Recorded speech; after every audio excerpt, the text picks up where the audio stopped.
Hi guys, I'm Meg. I'm one of the trainers on staff over at the Humane Society of Western Montana. Thank you for joining us for yet another behavior spotlight. Hopefully you've been tuning into the other ones. If not, those are readily available through our Facebook page, and we're working on getting some on YouTube as well. We cover topics like jumping up, coming when called. I know Tiff has worked on puppy basics as well, on nipping and biting and basic handling skills. I mean, everything that you may want to know as you raise your puppy or your dog. So maybe you tuned in last week for our behavior spotlight on stay, and I wanted to kind of build off of that. I came to an idea as I was working through that behavior live stream to cover boundary training. And I love boundary training because it's what we call a default behavior, meaning that it's an uncued behavior that your dog can learn and you never really have to ask for them to do anything. They just know that is the way things are. So for instance, if your dog enjoys darting out your front door the moment that it opens, let's say you step out to grab a package and your dog bursts through the doorway, or when you open your car door to grab something out of the back seat or the trunk and your dog immediately jumps out, this kind of training can help mitigate that. Also, boundary training can be used in other aspects as well. So if you're the kind of person that does not enjoy having your dog in the kitchen, you can use boundary training to encourage your dog to stay in other spaces of your home. So encouraging your dog to stay outside of the kitchen while you're cooking, or boundary training can also be used as an alternative to e-fencing. So there are some people that don't have the luxury of a fenced yard, and this kind of training can encourage your dog to stay within the confines of your front yard. So today we're just going to cover the basics. We're going to get you started on an easier form of boundary training at doorways, and then hopefully we'll have time to cover the beginning of the more complex form of boundary training. So one caveat to this kind of training, if you do decide to use it as an alternative to a fence in your front yard or in your rear yard, is that you shouldn't leave your dog unattended. You shouldn't leave your dog unattended if they're on an e-collar to keep them within that space either, because there may be a distraction that comes along that you haven't prepared for. And just like an e-collar, they can burst through that barrier, unfortunately, and get themselves lost or hurt. So if you can't supervise your dog or you're not at home, I do not recommend using this kind of training. The overarching concept of boundary training, just as a general theme, is to reward your dog for staying where you want them to be within the confines of that barrier. And when they're outside of the barrier, nothing really good happens for them. So over time, they learn the most rewarding place to be is where you want them to be. So that may be just outside of the kitchen, within the doorway, staying within the car until you've released them. And we're going to talk about a release cue. You may have heard me talk about a release cue last week with stay. We're going to use the same thing. So a release cue is just something that lets your dog know it's okay to either break from that stay or continue on doing what you're doing, or in this case, to go through that barrier. So whether that is your front door or exiting your car, if you are using this kind of training to keep your dog out of a specific room, you don't really have to use a release cue unless that room is a conduit to getting to a different place the dog needs to go. So for instance, if your dog has to walk through the kitchen to get to the back door to go outside to potty, then you're certainly going to have to implement a release cue there. You may be thinking, okay, why is this better than a stay or wait? And again, it's because you don't have to ask your dog to do anything. The doorway or that specific spot itself becomes the indicator to your dog to perform that behavior. So I don't have to ask my dog to wait when I open the door. She just sees a door and thinks, oh, if I stay inside, sometimes really good things happen, and I should wait to be released to move through. So hopefully that makes sense. If you do have questions, I should say, please feel free to drop those in the chat or the comment section of our Facebook page underneath this live stream, and I'd be happy to answer those. So some basic tips. It is easiest to start with a very visible boundary like a front door. It's pretty hard to miss that kind of boundary. If you're working in a space where you have a kitchen and it just goes from carpet to tile, maybe a little bit more tricky. So I recommend starting boundary training on easier boundaries like the car door, the front door, the rear door. You can even do this at their crate door. So if you open up your dog, if your dog is crate trained and you don't want them to rush out, you can do that there as well. If you want to use this training specifically for keeping your dog out of the kitchen or keeping your dog within the front yard, it can be helpful to make it very obvious where that boundary is to start. So if you've read up on boundary training or heard of boundary training before, some people make it very obvious by making like stakes in the ground with a string that's maybe 4 to 6 inches above so that they have some kind of visual marker. You can also put down colored masking tape, which won't damage your floors, and pull that up after the fact once your dog has started to learn where that boundary is. Dogs obviously don't have really, really great eyesight. They can't see some colors. They do see blue and yellow particularly well, so I recommend that for this kind of training. If you do choose to train your dog at your front door and you're worried that they're a flight risk or work in your front yard, please have them on a leash. You can also use a long line. So a long line is just an extra long leash. In this case, this is, I think, a 30-foot. But attach it to your dog so that if for whatever reason they do break and they're not to a great point in the boundary training yet, you don't have to worry about them running off after a distraction or darting out the front door and chasing after a squirrel.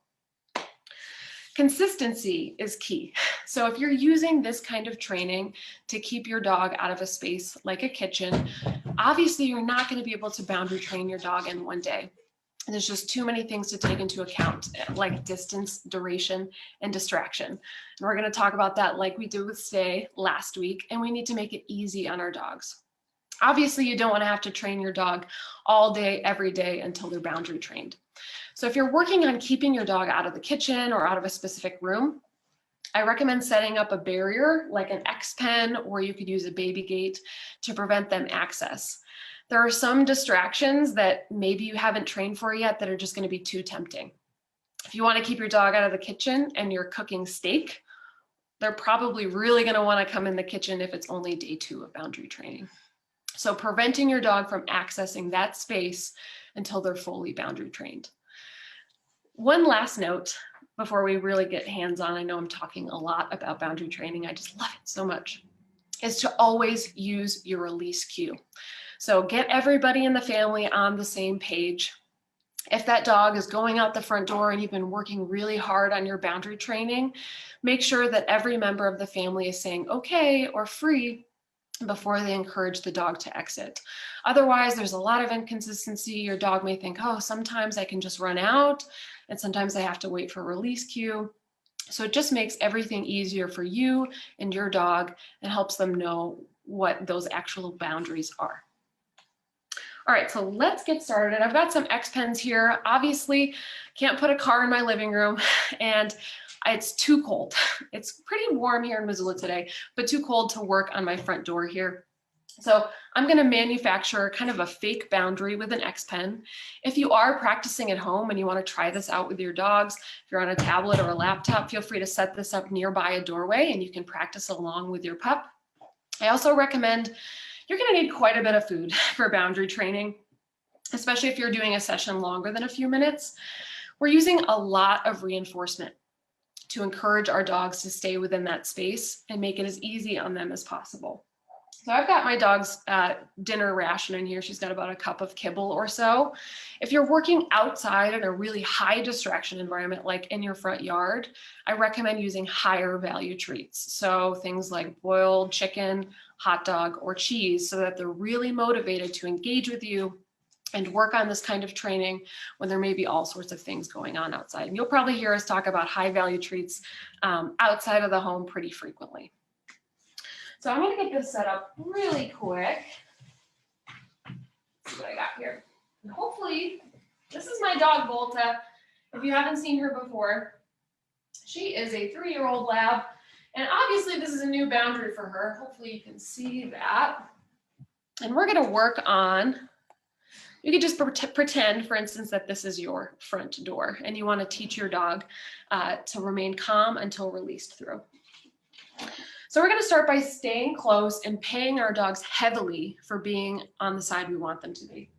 So for instance, let's say that this is inside my house, or excuse me, outside of my house, and this is my living room. Ooh, look at it. Great. I'm going to begin paying my dog. So I've got about a handful of kibble. What I recommend if your dog is used to following food, some dogs you may throw a piece of kibble and they're like, where did it go? Is to show it to your dog and then toss it away. And I'm tossing it away from the door here. Again, if this was my front door and I'm worried about my dog running off, I could just attach a leash and work with my front door open. Imagine if this is a car door, same thing. I would have my dog on a leash. Again, I've got a handful of kibble and I'm just throwing it away from this boundary. So she's beginning to learn good things happen away from the front door and it pays to stay inside of it. So I'm just going to practice this a few rounds with my dog.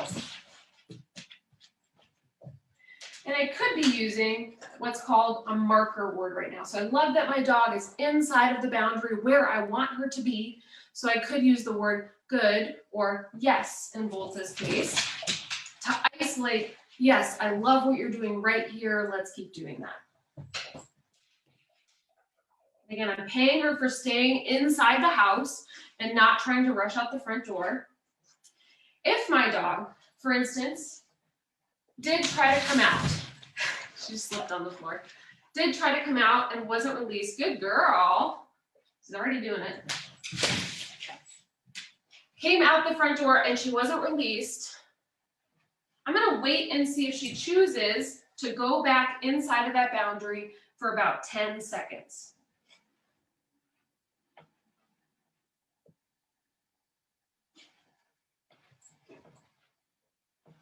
Yes. And if my dog, for instance, after 10 seconds, didn't choose to move back into what I call the pay zone, I can just use a piece of kibble or a treat to lure my dog back in and toss the treat away. The reason why I like to wait first is I don't want my dog to learn that every time you pop outside of the boundary when you weren't released, I'm going to now lure you back in and engage with you. I want to see if she's going to offer that behavior first so she doesn't learn a pattern of hop out, go back in, get a treat. Hop out, go back in and get a treat. So I'm going to start using my marker, yes, and reward my dog for staying inside the house. Again, my body is positioned directly in front of the doorway. She could potentially dart around me, and if she does, I'm just going to wait and see if she goes back into the pay zone. Yes. And again, she's really good at tracking food. With your dog, you may have to show them the food and then toss it away. And again, she's getting paid a lot, right? She's learning, wow, it's really, really rewarding to stay within this zone. She's snuffling, yes. Yes. And now I'm going to use my release cue to invite my dog outside. So in her case, it's free, and she can move through that barrier. If your dog isn't used to a release cue, if you've never used a release cue before for a stay or something like that, feel free to take a piece of kibble and toss it outside. And I would just do that a few times. You don't have to do it indefinitely, but just to teach your dog what that release cue means, which is it's okay now to move through that boundary. So I'm going to begin practicing again. Again, just envision that this is your front door, right? And it's open. I know it's cold outside. You can do this for only just a few minutes at a time. I don't recommend doing this for 20 to 30 minutes like I am for this live stream. Short, efficient sessions are best. And the good news is unlike your kitchen or your front yard, there's kind of a built-in barrier here. So when you're not working on boundary training, right, your front door is probably closed. So you don't have to worry about the dog crossing the boundary without being released, because all of your family is going to be on the same page using that release cue. Yes. And again, I'm just paying my dog, yes, for staying inside that boundary, yes. And over time, right, as I was saying, distance, duration, and distraction, I can begin to make it a little harder if my dog is succeeding staying inside by maybe taking a step back. And we want to do this really incrementally. I'm not going to expect my dog to stay inside of the house when I'm 5 feet away on the front porch, especially when there's a lot of distractions to contend with. Obviously, in my living room, there's not going to be a squirrel that runs by. Hopefully, your dog probably isn't going to be ready for a squirrel on the first session, and that's the beauty of having a leash. Yes. So I'm just tossing treats into the boundary. Maybe I'll take a step back. Yes. She kind of paused. Yes. And I did reward her for sitting there, but that being said, I wouldn't always reward your dog only if they're sitting or laying down within the boundary. Otherwise, your dog may think they're being rewarded for a sit or a down instead of just existing within that space. So that's why I definitely encourage you to toss treats as opposed to just feeding your dog in a static position, because it lets them know it's okay to move around on this side. I just don't want you to pop through to that side. I'm going to take another step back. Yes. So she paused. People on the wrong side. Even trainers make mistakes. Yes. And then I'm going to give her a break and release her through the door. So she's digging for kibble. Great. Good girl. Nice. So this is a great way to start boundary training. Just standing, let's say that it's your car door, standing with the car door open, rewarding your dog by tossing treats into the car and then releasing them to come out. You can even build this routine. There's a kibble under my shelf back there that she's very insistent upon getting. She's a lab. As I was saying, add this into your routine. So just do a few repetitions before you let the dog out of the car to go hike, or before you go outside to go on your walk. Again, just a few minutes a day can be really, really helpful to teach your dog that I should wait on the other side of the door until I'm released through. So I'm just going to double check and see if we have any questions. None yet. Hopefully that means I'm being very clear. So what you may be thinking is, well, that's all well and great, right? And my dog will love to stay inside at that boundary, but what happens when I go to the door and open it and they suddenly have access to all those smells? For dogs, that takes quite a bit of impulse control, especially if your dog is scent oriented or they're really excited to go on their walk, right? They may be just so jazzed to dart out that front door. So what I recommend is just taking a few moments to practice with the door shut and gradually opening the door over time as well. So what I'm going to do is try and mimic my front door, which is really hard to do with a puppy pen. So I've got my front door here, and my dog may be tempted when I open it to go through to the other side. Dogs love to do it. It's very normal. So what I'm going to do is, as I open the front door, I'm going to begin tossing treats away. Yes.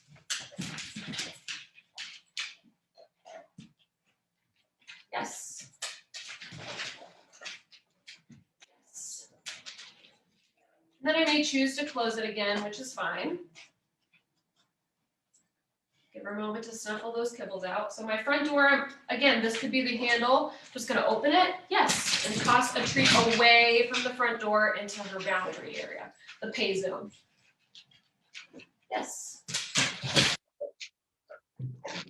Yes, and then I can move outside of the door and continue paying my dog with what we call a very high rate of reinforcement, right? Which is continuously kind of tossing a few treats or pieces of kibble in. And let's say we're about to go on our walk. Great. I could then, hopefully you're holding your leash if it's a front door, release her to go on your walk. So I'm going to do it again. And this time maybe I'll do it a little bit faster because she seems to be doing a really good job. I'm grabbing my front door, tossing treats away. Yes. Maybe I'll make it really harder by taking an extra step. Yes. She chose to stay within the boundary of the front door. Hopefully you can see her.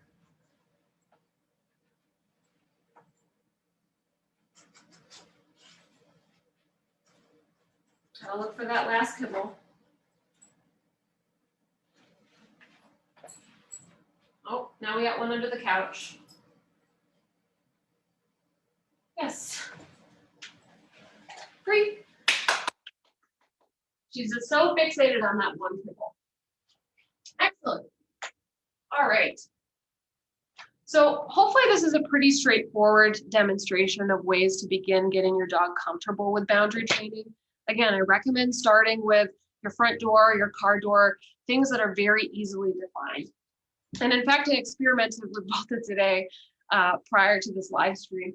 And she has a really hard time, right, with very subtle barriers. She's a lab. She's not very physically aware of where her body is, despite all of her training.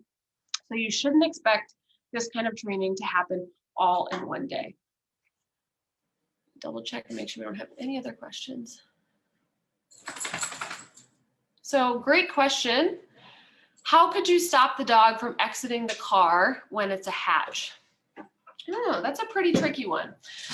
So I think that practicing this kind of training on other boundaries first that you can more easily control will help introduce the concept to your dog and make generalization easier. So generalization, she's still looking for that one kibble. I may have to fish it out for her. Generalization is your dog applying the rules that he's learned in one set of circumstances to a new set of circumstances. So dogs are very poor at generalizing behaviors. I don't know if you ever heard of someone saying, well, I taught my dog how to sit in a chair in one place or sit in my front yard, but when I try to do it out in the community or in my backyard, the dog completely forgets. And that's very, very normal. People are poor generalizers too. But if you begin teaching these behaviors on the front door or your car door first, they may be more receptive to learning it in a harder situation like with the hatch. And now that being said, with the hatch, what you could do potentially is have treats ready. And as you're cracking the hatch, hopefully your dog, it depends on how big your dog is, right? If you have a medium to large breed dog, they probably can't slip through that crack. But the moment you crack it, I would begin throwing treats in. So tossing them into the back. So what that might look like is opening the hatch and begin tossing treats. And then very quickly release your dog. So maybe 2 to 3 treats and then a free, especially if you're at Blue Mountain, right? And your dog knows they're about to go on a really awesome hike and meet a bunch of dogs and smell a bunch of smells. It's going to be really hard for them to control that impulse to immediately dart out the car. So that goes back to distance, duration, and distraction, right? It's really easy for my dog to stay within the boundaries of that half of the living room because there aren't any distractions to contend with, which is why I recommend practicing these kinds of things at home first, so that when you move out into the world, it's easier for your dog to learn it under a tougher set of circumstances. I hope that answers your question. I've never actually experimented with a hatchback, but I imagine that you could crack it, like I said, throw treats in a few times and then release your dog as you lift the hatch all the way. Over time, gradually raise the hatch higher and higher and continually throw treats until you've kind of built up that duration of your dog containing that impulse to bolt out the hatch and go to Blue Mountain. Such a good question. All right, so I want to show you kind of I don't know how Volta's gonna do with this, is kind of the front yard version of boundary training. Or let's say that this is your kitchen. You want to keep the dog out of the kitchen. You don't want them to come in while you're cooking. I'm going to move this X-Pen out of the way. And this is slightly different, right? Because there is a less defined boundary. And as I said, I recommend starting on more defined boundaries first so that your dog kind of understands the concept when you make it a little bit harder. Okay.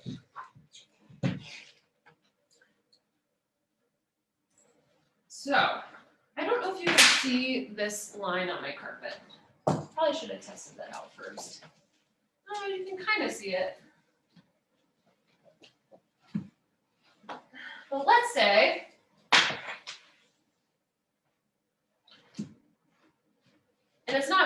obvious to my dog either, right? But hopefully you can see that line on the carpet. Let's say this is my front yard, or the line between the tile and the kitchen. Let's say the kitchen is on this side and this is the carpet in the living room. I'm going to begin doing the exact same thing that I did with the front door, but I'm going to kind of move a little bit more. And I'm going to encourage my dog to move a little bit more again, so they know it's safe to move within that space. I'm not rewarding you for a sit or a down. I just want you to stay on that side. So I'm going to do the same thing like I did before. Yes. So I'm marking and throwing treats away from the boundary. Yes. Yes. Yes. And again, I'm making it easy at first, right? I'm moving, but I'm not all the way back here.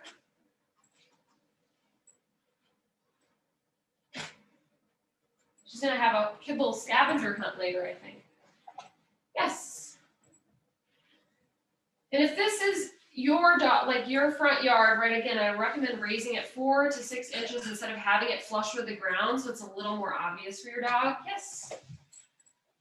And again, I'm moving kind of next to it. Maybe I'll drop a few treats on that side for her.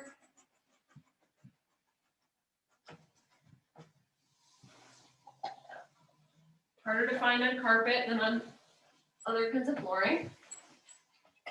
And if my dog, again, crosses over, I'm going to wait and see if she offers the behavior for 10 seconds to go back inside the boundary. She's offering it down, yes. Right, but if she chooses to move back into that boundary space into the pay zone, yes.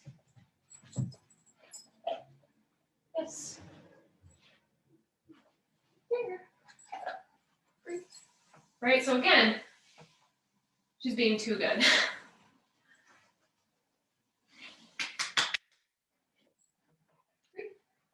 Right, let's say she came outside of the boundary. I'm going to see if she offers to go back in.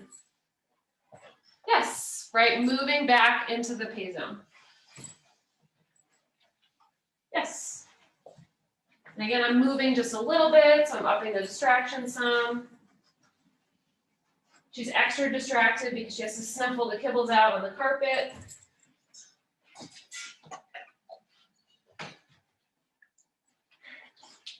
Yes. And then let's say, I want her to be able to move into the space sometimes free.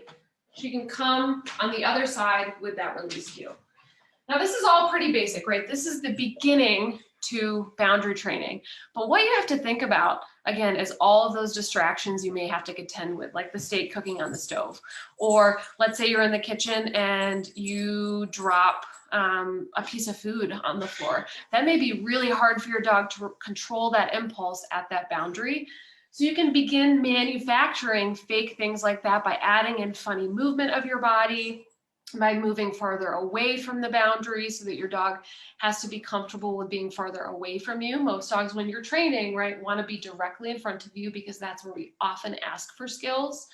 Or I can begin doing things like dropping a treat on the other side, depending on how food motivated your dog is, when I'm very close to the boundary. Again, if your dog fails and they go over, that's okay. Like I said, even trainers make mistakes too. Just wait and see if they offer a behavior to go back onto the other side for 10 seconds. If they don't, I may use a lure or a piece of food to draw my dog back into the other side of the boundary and then reward her. Yes.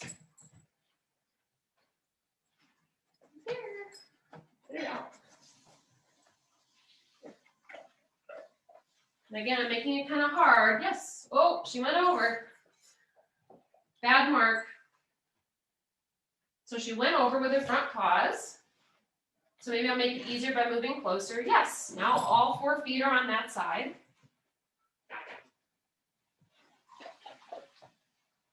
So that means I went too far too fast, right? Even that just one step, yes, was too hard for my dog.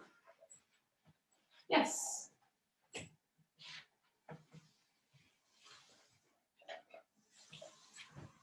Yes. And again, I might release her free. She says, no, I want to stay in the pay zone. That's where the kibbles are. Oh, awesome job. All right, I'm going to check and see if we have any other questions here. No questions. All right. Well, again, these are just the basics, right? This is just the beginning of boundary training, but if you're only intending to use it for your door or your car, even just a few sessions are going to make a heck of a difference. Again, I recommend in a low distraction environment first, unless your payout is really high, kind of like with the hatchback question. If you're at Blue Mountain, they better get a lot of treats and you better release them quickly so that they don't break and exit that boundary. If your dog does, it's going to be probably hard for them to offer going back into the hatchback, but you can lure them, toss them back in, reward them heavily, then release. So we're just gently reminding our dogs that we want them to seek permission first. Awesome. So since there are no other questions, I'm going to bring up our contact information here and figure out how to do it.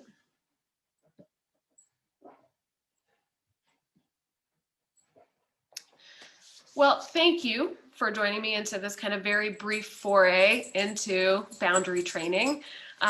We have a free behavior helpline, behavior@myhswm.org. So if you do these beginning steps of boundary training and you want advice on how to make it harder, you can email us. If you have behavior or training questions not related to this live stream, but want advice on any topic really entailing to dog behavior, please reach out. We're happy to talk you through whatever concern it is that you have.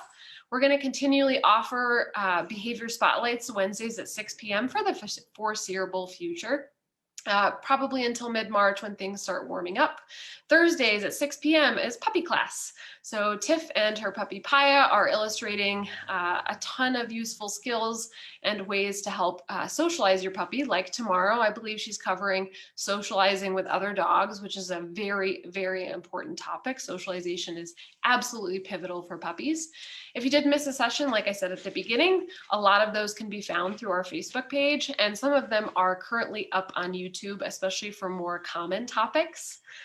I hope you guys have a great rest of your evening. I should also say that we are a privately funded nonprofit organization, and any cent you can donate goes towards the continuation of these programs and the care of our shelter pets. So have a great night. I hope you enjoy boundary training with your dog and find it useful, and hope to see you next week.